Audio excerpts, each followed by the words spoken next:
ഗാഢമായ ഒരു സ്പേസിൽ നിന്നാണല്ലോ നമ്മൾ വരുന്നത്. We all are sperm first അല്ലേ, ബോഡി ആയിട്ട് പറയുകയാണെങ്കിൽ അത് വളരെ ഗാഢമായ ഒരു സ്പേസിൽ നിന്നാണല്ലോ ഈ സ്പേം വരുന്നത്. ബ്രെയിനും ഹാർട്ടും വ്യത്യാസമല്ല.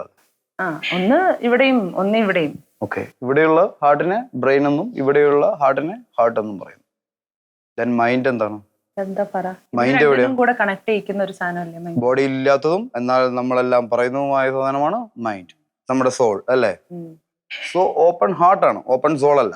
അപ്പൊ എനിക്ക് പലതും മറയ്ക്കാം.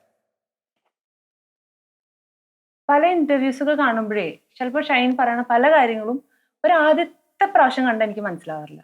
പിന്നെ ഒരു പ്രാവശ്യം കൂടെ ഇരുന്ന് കണ്ടു കഴിയുമ്പോ ഇത് നമ്മൾ എത്രയോ തവണ കണ്ടതിന് ശേഷമാണ് ഗാഢമായ ഒരു സാധനമാണല്ലോ പറഞ്ഞത്. നമ്മൾ അച്ഛനും അമ്മേനെയും ആദ്യമായി കണ്ടത് ഓർമ്മയുണ്ടോ?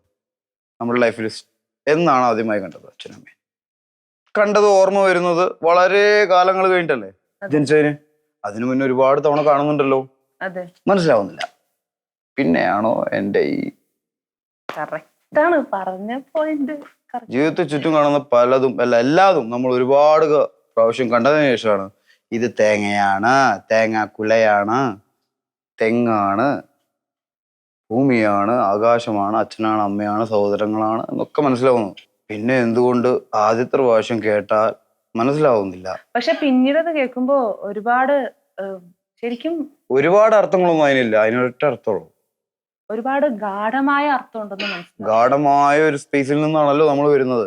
We all are sperm first അല്ലേ, ബോഡി ആയിട്ട് പറയുകയാണെങ്കിൽ അത് വളരെ ഗാഢമായ ഒരു സ്പേസിൽ നിന്നാണല്ലോ ഈ സ്പേം വരുന്നത്. Okay, we are coming to the world. നമ്മൾ പുരുഷനുമായി സംഗമിക്കുന്നു, അത് വളരെ ഗാഢമായ ഒരു സംഗമം. അതിൽ നിന്ന് ഇതുണ്ടാവുന്നു, അത് പിന്നീട് മനുഷ്യരൂപം പ്രാപിച്ച് പുറത്തേക്ക് വരുന്നു, അതും ഗാഢമായ സ്പേസിൽ നിന്നാണ് അല്ലേ. അപ്പൊ ഗാഢമായ ചിന്ത മാത്രം ഉണ്ടായിക്കൂടാ എന്ന് പറയുന്നത് എന്താണ്? ഇല്ല, വേണല്ലോ. എല്ലാവർക്കും ഇങ്ങനെ ചിന്തിക്കാൻ പറ്റാത്തതാണല്ലോ പ്രശ്നം. പറ്റാത്തത് കൊണ്ടാണ് പറ്റാത്തവർ പറയുന്നത് പറ്റുന്നവർക്ക് വട്ടാണെന്നാണ്. അത് കുഴപ്പമില്ല, കാരണം ഇതൊരു ഭ്രാന്താലയമാണെന്നാണല്ലോ പറഞ്ഞത് കേരളത്തിനെ കുറിച്ച് ആര്. അപ്പൊ പിന്നെ കേരളത്തിൽ ജീവിക്കുന്ന എനിക്ക് ഇത്തിരി വട്ടാണെന്ന് നിങ്ങൾ പറയുന്നതുകൊണ്ട് എനിക്കൊരു പ്രശ്നമില്ല. ഞാൻ പറയില്ല, ഞാൻ പറഞ്ഞ എനിക്ക് ഭയങ്കരമായിട്ട് ഫോളോ ചെയ്യാൻ പറ്റിയിട്ടുള്ള ഒരാളാണെന്നാ ഞാൻ പറഞ്ഞു. ഞാൻ എന്റെ അഭിപ്രായം കന്നഡ ഭയങ്കര ഇഷ്ടപ്പെട്ടുട്ടാ. ഇത് പെൺകുട്ടികളുടെ കണ്ണട വെച്ചോ? എനിക്കാണോ എടുക്കട്ടെ? ശരിക്കും ശരിക്കും എടുത്തോ. Bone this way. ഓക്കെ, അപ്പൊ അതോ? ഇത് ആൺകുട്ടികളുടെ. ഓക്കെ, ചേരുണ്ടത്?